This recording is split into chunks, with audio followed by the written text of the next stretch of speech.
Well, welcome to Hamilton County TV. I'm Perry Williams, and alongside me today is Chad Ballenger, the head basketball coach for the Hamilton Heights Huskies. Welcome, Coach. Yeah, thanks for having me. Coach, season's over. I guess in your world, you're getting ready to start the second season, which is tournament time in Indiana, and there's no better time in Indiana in basketball at tournament time. Oh man, I just got goosebumps thinking about it. It's sectional time, the old cliche, everybody's 0-0. What you did in the regular season doesn't matter. You know, starting next Tuesday, we're going to come across that scoreboard, and we're going to see a lot of upsets and teams that had hopes of making really good runs because they had a great regular season. But you just throw all that out the window and start fresh at 0-0 starting next week, and that's where we're at. You know, we grew up a lot this year. We had a lot of inexperience coming back, and you know, I'm pleased where we're at. Obviously, you want to win more basketball games, and we had opportunities, but just from a perspective of kids coming in every day, we got better. And great attitude on the kids, great work ethic. You know, I'm pleased from that standpoint of what our kids have done for us this year. Coach, let's talk a little bit about that, the transition. I mean, you've had a very successful season, but take example, last night you went over and played a good Tri-West team and come up on the short end, but I was at that game, and there was a lot of good moments at that ball game. So now, of course, probably the last month or so, you pretty well got everything set of what you want to try to do. You're just going through the refining stage, getting prepared for this tournament. Yeah, that's you know, we call it details. We want to be detail oriented, and last night we had some lapses. We did a really good job offensively, but we can't win games when you give up 70, and that's kind of been our MO this year at times. Our defensive lapses struggle. We'll be really, really good at times, and then it just kind of drops off, and that happened to us last night. And those are the things we have to clean up. And the next 6 days, that's what we've got. We're going to really spend a lot of time on just those small parts and get to where we can get on that. We need a 2-game winning streak to win the sectional. And, you know, I keep telling our guys the last 2 years, our sectional winner has been the school with the worst record coming in. So throw out the records. Let's pay attention. Let's get to work in these next few days and give ourselves a great opportunity to cut some nets down. Yeah.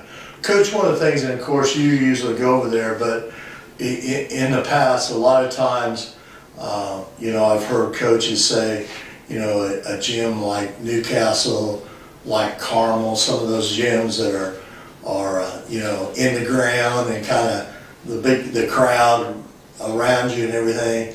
Is there a difference in that gym, or it's just? You know, I always say there are some gyms that seem like a more of a shooting, you know, shooter's gym, shooter's touch, rims. I've had players over the years like certain rims, certain nets, but we just try to be positive with kids and keep them focused on what our task is. I think it's a great atmosphere. I think it's a good shooting gym. It's a little different, but we've been over there enough because we play them in the regular season, and we've got to go over there and practice. You know, we're not going to have any issues with it. You know, we've played over there with 10,000 people in that place. So right. I hope that experience, our kids get to feel that. I hope there's good crowds, and you know, we use that big line, control the controllables. What can you control and take care of business? So just a great opportunity. I would much rather be playing in the world's largest field house than playing in a small gym in Atlanta or, you know, Arcadia. Yeah. So from that perspective, it means a lot more to play in a special environment like that. And basically, if you get the tape measure out, that floor is the same size, and that's exactly right. That's exactly right. It's 10 feet, 15 feet. Yeah, so it's all the same. One thing about coming up in this sectional, it's pretty balanced. I mean, you know, you got a couple teams at the top in Yorktown and Delta happens to be in your bracket. You play that winner of Centerville and Delta.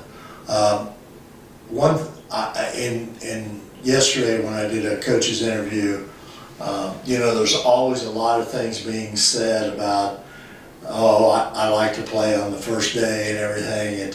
It gets the bugs out, and we're all at the same level and waiting. And then other coaches say, if you only have to win 2 games instead of 3, especially when you have a balanced group of teams that can win any night when they play. Is there a difference? Is there a preference that you have, whether it's... I think it's year to year. I think it's your team. This is going to be good for us. I like our draw. We've already played Delta. Centerville's struggling a little bit. They're really young. So we know quite a bit. I mean, Detweiler and I are real good friends, and we played Delta, so we've got a great scouting report on them, and we get to sit back and worry about ourselves, and then we can tweak too and start working on some defensive principles at Delta. But there's some years I do want to play right out of the gate. Let's play game 1. Let's get going.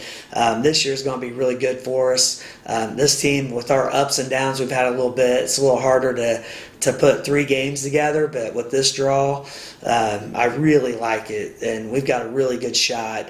One thing you got to be coming into tournaments healthy, and I feel like we're healthy enough. Yorktown's best player has a broken thumb. He's been out.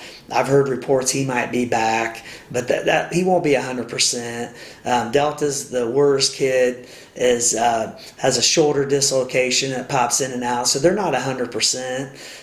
Newcastle's second best player just went down with appendicitis, so they're all kind of battling, and that's, you want to be healthy at this time, and that's not to say they still can't put it together, but we're coming in, we feel good about where we're at, and we just got to try to take care of business. And we had a really good showing at Delta early in the year. We had the lead in the 4th quarter.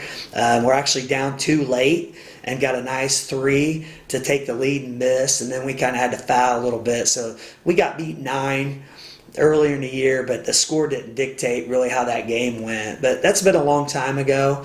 They've gotten better. We've gotten better. I really like where we're at. We've had some kids step up recently that wasn't playing early that's playing well now. We're going to have an opportunity, and I think our kids are ready for it. We last 3 sectional finals we've been in, we've lost by 2, by 1, and overtime, and I have a hard time getting over with that. I've had an opportunity. We've won 2 here. We won 3 at Knightstown when I was there. We won 4 when I was at Kokomo. So I've been a part of some tournament success, and it really drives me. I'm pretty uptight right now. Can't eat. This is what we live for. Basketball's fun. The kids. I want the kids to experience. I hope I'm still going to coach again next year, but you want those kids to experience that environment, experience those fire trucks driving through town, and those are things you remember the rest of your life. So we're striving for that. I want the kids to have that opportunity.